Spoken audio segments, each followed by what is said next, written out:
João capítulo 10, versículo 17 e 18.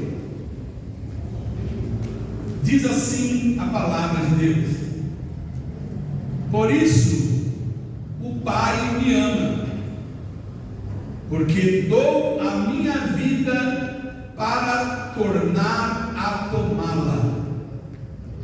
Ninguém me tira de mim, mas eu de mim mesmo a dou. Tenho poder para a dar e poder para tornar a tomá-la. Esse mandamento recebi de meu Pai. Quer mandar palavras do alto? Pede para Deus falar contigo aí. Senhor Deus maravilhoso, eterno Pai, essa aqui é a tua palavra santa, a tua palavra fiel, a tua palavra verdadeira. Porta, Pai, que eu diminua, o Senhor cresça, porque sem ti nada podemos fazer, Senhor. Fala, papai, porque a tua igreja ouve, em nome do Senhor Jesus. Amém? Glória a Deus. Pode se assentar. Os admiradores podem adorar a Ele. Glória a Deus. O tema da mensagem de hoje é a morte que nos deu vida. Nós vamos falar um pouquinho sobre a morte de Jesus. Afinal de contas, o apóstolo Paulo vai dizer que precisamos anunciar a morte do Senhor até que Ele venha. Existe, infelizmente, em nosso meio um grupo, melhor dizendo, uma seita, que tem ensinado a heresia, uma heresia para tentar anular a divindade de Jesus, utilizando de argumentos diabólicos referente à sua morte. Como assim, irmão Marcos? Eles chegam até você e dizem: ei, você crê que Jesus é Deus? E nós cremos, Jesus ele é Deus. E aí ele pergunta: mas Deus ele morre? Você diz: não, Deus não morre. Mas você crê que Jesus morreu por você na cruz do Calvário? Você diz: crê. Então, se Jesus morreu na cruz do Calvário, ele não pode ser Deus. E por ele não ser Deus, ele não é o Filho de Deus. Eles ensinam essa heresia para tentar tirar a divindade, para negar que Jesus ele é o Cristo e é o Messias, Filho de Deus, dizendo: mas se ele fosse Deus, ele não poderia ter morrido. E é por isso que hoje nós vamos abordar esse tema aqui, para nós se capacitarmos e saber responder quem? Esses mentirosos. São mentirosos, irmão Marcos? Sim. Primeira epístola de João, capítulo 2, versículo 22, está escrito assim: quem é o mentiroso, senão aquele que nega que Jesus é o Cristo? Todos aqueles que negam que Jesus é o Cristo, é o Filho de Deus, eles são mentirosos. Quem é o pai da mentira? João 8,44, é o diabo. O diabo, ele sendo o pai da mentira, ele tem muitos filhos, que são filhos do diabo, que mentem, que enganam. Então nós vamos abordar um pouquinho sobre a morte de Jesus. E para compreendermos verdadeiramente sobre a morte de Jesus, é necessário nós abordarmos alguns pontos importantes da Bíblia Sagrada. Eu vou procurar ser breve, mas eu quero ser conciso para que vocês venham compreender isso. Qual é o primeiro ponto importante a respeito da morte de Jesus? Na morte de Jesus havia um propósito. Havia um propósito. Que propósito era esse, irmão Marcos? Primeiro, cumprir a vontade do Pai. Esse era o primeiro propósito. Cumprir a vontade de Deus. Várias vezes nós vemos Jesus dizendo aqui para os seus discípulos: eu não vim fazer o que eu quero, eu vim fazer a vontade do meu Pai que está no céu. Havia um propósito, e isso nos mostra ali até mesmo na história do Alto Getsemane, Jesus orando ao Pai, dizendo: Pai, passa de mim esse cálice, mas que não venha a ser a minha vontade, mas a tua vontade. Mostra também que nesse propósito havia da parte de Jesus a obediência. Esse propósito incluía a obediência, porque em Filipenses, no capítulo 2, versículo 8, o apóstolo Paulo vai dizer que Jesus ele foi obediente até a morte, e morte de cruz. Então na morte de Jesus havia um propósito. Esse é o primeiro ponto importante que eu quero abordar aqui. Qual é o segundo ponto importante dessa história da morte? Haviam promessas a serem cumpridas. Na morte de Jesus iriam se cumprir muitas promessas ditas pelos profetas lá no passado. Profeta conhecido como Isaías, conhecido como profeta messiânico, porque ele foi aquele que mais falou sobre a vinda do Messias, se cumpriu na morte de Jesus. Então tinha promessas para serem cumpridas, e uma das promessas é Jesus, através da sua morte, reconciliar o homem com Deus, para que o homem viesse ter comunhão novamente com Deus, porque o homem estava morto em seus pecados. O homem não tinha comunhão mais com Deus. E nós vemos que tinha uma promessa: Jesus vai ir lá para reconciliar o homem com Deus. E não somente isso, qual a outra promessa que se cumpriu? Jesus ele veio livrar, através da sua morte, ele agiu como um libertador. Libertar o que, irmão Marcos? Libertar a humanidade da condenação. Porque Deus olhou para a terra e não viu um justo sequer. Todos os homens estavam condenados do teu pecado, estavam caminhando em passos largos para o tormento eterno. Mas aí, por causa da promessa, Jesus ele veio. E qual era a outra promessa? Ele veio para nos dar a vida eterna. Dar a vida eterna para todos aqueles que nele creem. Era mais uma promessa. Jesus ele veio para cumprir, morreu na cruz. E ali tinha uma promessa: todos aqueles que creem no Filho unigênito de Deus não morrerá, mas terá vida eterna. Qual foi a promessa? Estava perdido, estava condenado, mas através do crer no Filho unigênito de Deus, a graça de Deus desceu sobre as nossas vidas e o Senhor nos purificou de todos os nossos pecados. Porque nós cremos. Qual é o terceiro ponto, irmão, que é importante nessa história? É que havia um propósito, havia promessas a serem cumpridas, porém havia também um preço a ser pago. Lá na cruz havia um preço a ser pago. Que preço era esse? Pedro vai dizer, 1 Pedro capítulo 1, versículo 18 e 19, que esse preço não poderia ser pago por ouro, não poderia ser pago por pedras preciosas, nem por nada valioso nesse mundo. Ele está dizendo assim: é esse preço, para ser pago, teria que ser um preço de sangue. E esse sangue não poderia ser de qualquer um. Pedro vai dizer no versículo 19: tem que ser de alguém, de um cordeiro, chamando Jesus como cordeiro, porque sabemos que Jesus é aquele que João Batista disse: esse é o cordeiro de Deus que tira o pecado do mundo. E aí Pedro vai dizer: esse sangue precisa ser de um cordeiro, mas esse cordeiro precisa ser imaculado, incontaminado. Ele não pode ter pecado, precisa ser puro.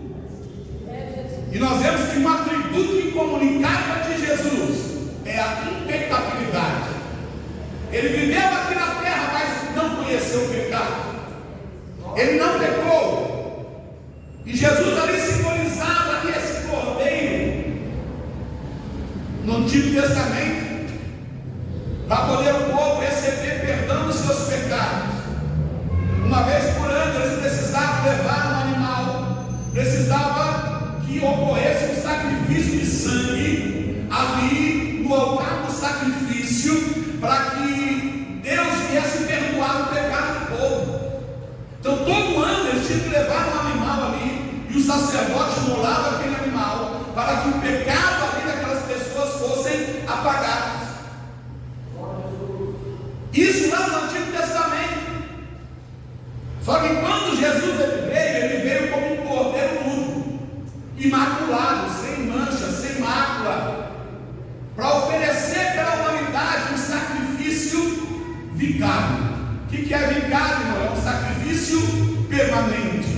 Ele está dizendo: olha, eu vou me oferecer como sacrifício, e após o meu sacrifício não precisam mais sacrificar animais para que os seus pecados venham ser perdoados, porque bem-aventurado será aquele que lavar as suas vestiduras no sangue do Cordeiro.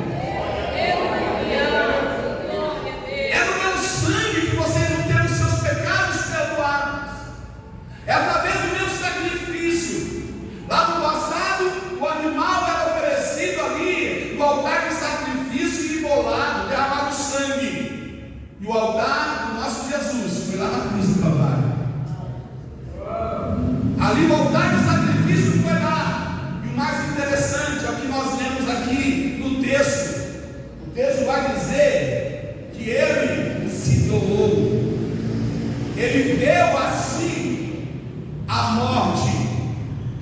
Muitos dizem: mas Jesus mataram Jesus, foi os romanos, foi os judeus. Não, ninguém matou Jesus. Ninguém matou Jesus. Eu vou explicar para vocês entenderem. Ele se deu. Nós acabamos de ler aqui. Ele diz assim: Pai me ama, porque dou a minha vida para tornar a tomá-la. Ninguém me tira, mas eu a mim mesmo a dou. Eu vou dar a minha vida. Glória a Deus. E essa vida que ele deu, irmão, nós vamos entender daqui a pouco sobre a morte, mas eu quero abordar aqui 4 pontos importantes para conhecermos e falarmos aí sobre a morte de Jesus. Qual foi o 4º ponto importante?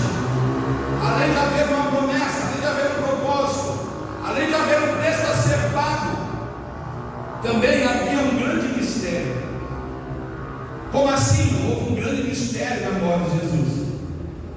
Por quê, irmão? Porque ele carregou, a Bíblia vai dizer que ele carregou todas as nossas enfermidades. Ele levou sobre si todos os nossos pecados.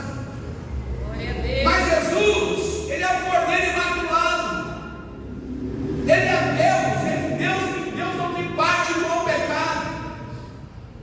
Mas nós precisamos entender, irmão, que Jesus aqui está falando de 2 naturezas: a natureza humana de Jesus e a natureza divina de Jesus. Glória. Nós vemos que quando ele carregou as nossas enfermidades, todo o pecado da humanidade veio sobre ele ali na cruz. Ele estava ali na sua natureza humana ainda. A Bíblia diz que ele se esvaziou da sua glória, se fez homem, habitou entre nós. Mas ele não deixou de ser Deus na sua natureza divina. Só que ele não podia usufruir da natureza divina aqui na terra. Mas ele precisava cumprir a vontade do Pai. E esse mistério da natureza, nós vemos que quando falamos Jesus morreu na cruz, sim, mas o Jesus que morreu foi a natureza humana dele. A natureza humana de Jesus morreu na cruz. Morreu, e a natureza divina? A natureza divina ressuscitou no 3º dia e foi glorificado e voltou para a casa do Pai. Aleluia!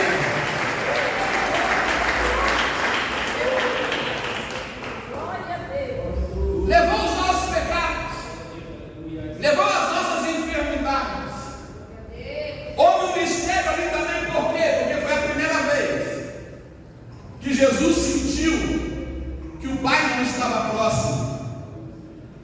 Porque a Bíblia diz que por ele estar carregando todos os pecados da humanidade, se cumpriu o que Isaías disse, que só tem uma coisa que faz divisão entre nós e o nosso Deus: são as nossas iniquidades, os nossos pecados. Quanto mais pecarmos, mais distantes de Deus nós ficamos. E naquele momento Jesus estava carregando, irmão, todo o pecado da humanidade. A Bíblia vai dizer que o seu rosto chegou ao ponto de estar desfigurado. E a Bíblia diz que ele ali carregando aquela angústia, sentindo dor, crucificado, ele olhou para o Pai e ele não viu o Pai, e ele disse: Pai, por que me desamparaste? A dor de estar sozinho ali naquele momento, mas é que porque precisava cumprir a promessa. Ele precisava se doar ali para ser morto, para a sua natureza humana morrer, para que a natureza dele divina viesse prevalecer e viesse ser glorificada. Porque ele deixou o resplendor da tua glória. Ele deixou ali. Nós vamos ver aqui que em João capítulo 12, versículo 23, Jesus estava conversando com os seus discípulos e ele vai dizer assim: ei, é chegada a hora do Filho do Homem, porque ele há de ser glorificado. Jesus estava dizendo aos discípulos: ei, prepara, porque o Filho do Homem vai ser entregue aos homens para ser morto, porque ele precisa ser glorificado. Porque ele sabia que já estava chegando a hora. Irmão, e Jesus aqui, logo depois, nós vamos ver aqui em João, capítulo 17, versículo 4 e 5, que Jesus tinha desejo. João 17, 4 e 5, ele tinha o desejo de voltar para a glória do Pai.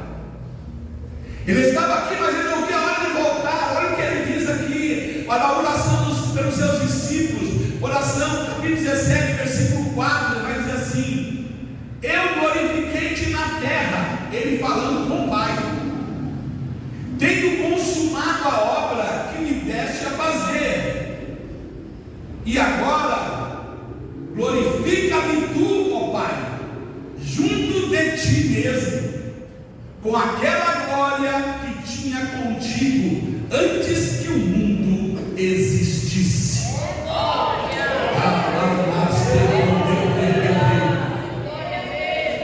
Está dizendo: Senhor, eu cumpri a minha missão. Estou entregando as minhas mãos, eu cumpri. Estou aqui, estou doando a minha vida para pessoas que eu nem conheço. Estou me doando a morte para vencer ela. Só que, Senhor, eu estou glorificando ao Senhor aqui na terra, mas glorifica-me agora, porque eu não vejo a hora de estar com o Senhor aí novamente no céu. Eu não tinha o desejo de estar novamente com o Senhor no céu. E a pergunta de Jesus para mim e para você nessa noite é: e aí, você tem esse desejo no coração?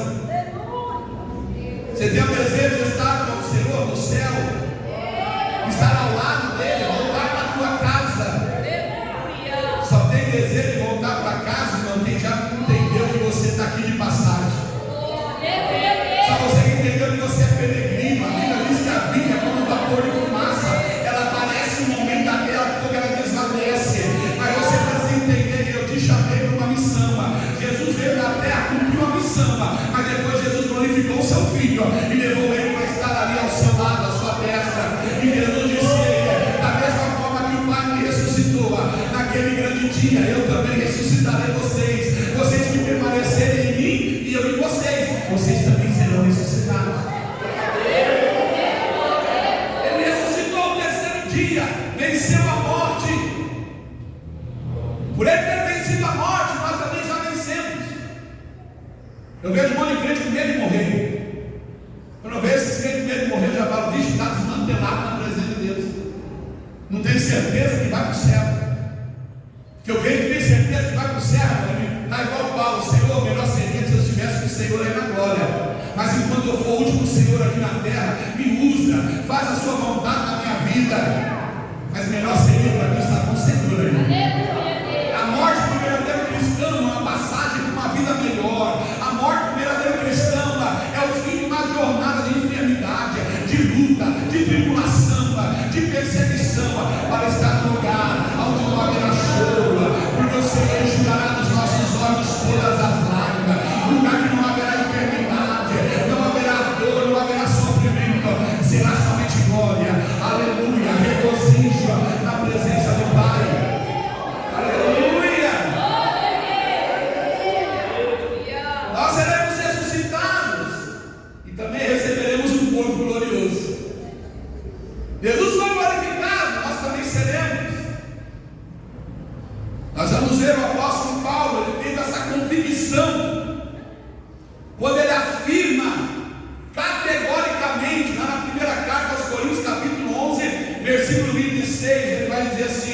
anunciai a morte do Senhor até que venha. Ele está dizendo: ei, quando eu estiver aqui, vamos anunciar a morte do Senhor até que Ele venha. Ele está dizendo: ei, o que eu recebi, eu não recebi de homem, não recebi de apóstolo, não recebi de líder. Ele falou assim: o que eu recebi do Senhor. E quando Ele fala do partir do pão, quando Ele fala do cálice, duas vezes Ele vai dizer ali que Ele aprendeu de Jesus, e Jesus diz para ele: todas as vezes que fizerem isso, fazei em memória de mim. E Paulo vai dizer: anunciai a morte do Senhor até que Ele venha. E estamos anunciando a morte dele hoje.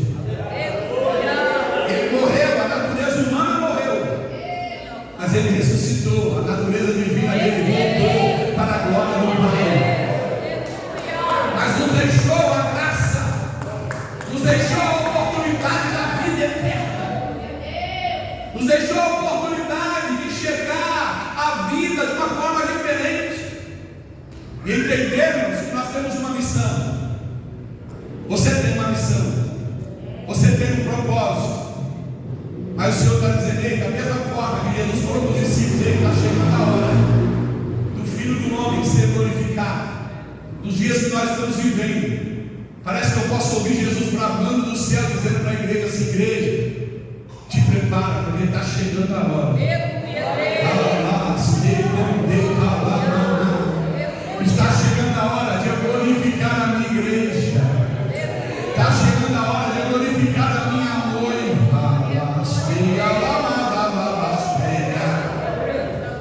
Está doendo, está difícil, mas persevera. Está difícil a caminhada, mas persevera, porque está chegando o domingo. Está chegando a hora, a mesa já está pronta, já está tudo preparado. Só basta agora o Pai dar ordem e dizer: vai lá, meu filho, cumpre a última promessa que você disse para os discípulos. Jesus disse: eu vou preparar lugar, não turbe o vosso coração, credes em Deus, credes também em mim. Na casa do meu Pai há muitas moradas, mas vou eu voltar novamente, eu irei voltar para buscar vós, para que aonde eu estiver, estejais vós também. Então vai dizer: meu filho, vai lá cumprir essa última promessa, vai buscar a igreja. A trombeta vai soar. A trombeta vai soar, e nós precisamos estar preparados. Porque quando a trombeta soar, nós não teremos mais a oportunidade de participar dessa mesa aqui na terra, que é uma mesa que nós participamos com a nossa natureza humana. Você participa dessa mesa com a sua natureza humana, cheia de falha, inclinado para o pecado, tendo a misericórdia de Deus te revestindo todo dia. Lá no céu vai ter uma mesa preparada, e lá o corpo natural, o homem natural, a mulher natural não vai poder tocar. Lá só vai tocar quem receber. Aí o corpo glorificado, que terá a natureza divina prevalecida sobre a tua vida. Aleluia. Essa morte na cruz nos deu vida, e não foi vida somente terrena. Quando Jesus diz assim: ei, aquele que está em Cristo, nova criatura é. O Senhor, Ele prometeu que aquele que está em Cristo vai ter uma vida e vida com abundância. Essa vida com abundância não é aqui na terra, não. Essa vida com abundância que Jesus diz: ei, a abundância é lá no céu. Porque o Senhor tem preparado para mim e para você. Paulo vai dizer: os nossos olhos nunca viram, o ouvido nunca ouviu, e nem subiu o coração do homem, que Deus tem preparado para aqueles que perseverarem, para aqueles que irem até o fim. Aleluia. Vamos, irmãos, compreender que temos um propósito, temos uma missão. Se estamos de pé ainda, porque temos um propósito. Muitos deitaram ontem e hoje não acordaram, porque o propósito deles acabou, mas o meu e o teu ainda está de pé. Não sabe? Vai orar, vai buscar Deus, vai dizer: o que o Senhor quer de mim aqui na terra? O que o Senhor quer que eu faça para o Senhor aqui, meu Deus? Ora, porque Deus, Ele vai te direcionar. A morte de Jesus havia promessa. Todos nós temos promessa de Deus. Eu tenho certeza certeza que quando você começar a obedecer, fazer como Jesus, obedecer o Senhor e não procurar fazer mais a tua vontade, mas fazer como Jesus, dizendo: ei, eu não vim para fazer o meu querer, a minha vontade, eu estou aqui para fazer a vontade do meu Pai que está no céu. Aí você vai começar a ver as promessas dele, começar a cumprir, acontecer sobre a tua vida. Jesus foi obediente até a morte de cruz, obediente à palavra de Deus, obediente à vontade perfeita de Deus, ainda que muitas vezes ali ele estava sofrendo, como no alto de Getsemane gemendo, ali a Bíblia diz que ele suava com gotas de sangue, aflito, mesmo ali ele, Senhor, esse cálice amargo, mas que não venha ser a minha vontade, porque a tua vontade tem que estar em primeiro lugar sobre a minha vida. Se você começar a deixar a vontade de Deus estar em primeiro lugar na tua vida, você vai começar a ver milagres acontecer, você vai começar a ver as promessas da sua vida acontecer. Mas eu pago o preço? Não tem mais preço. O preço Jesus já pagou lá na cruz. O preço foi pago por sangue. Foi pago por sangue, irmão. Eu vejo pessoas dizendo: não, eu pago o preço para Deus me usar, eu pago o preço para ser usado. Mentira.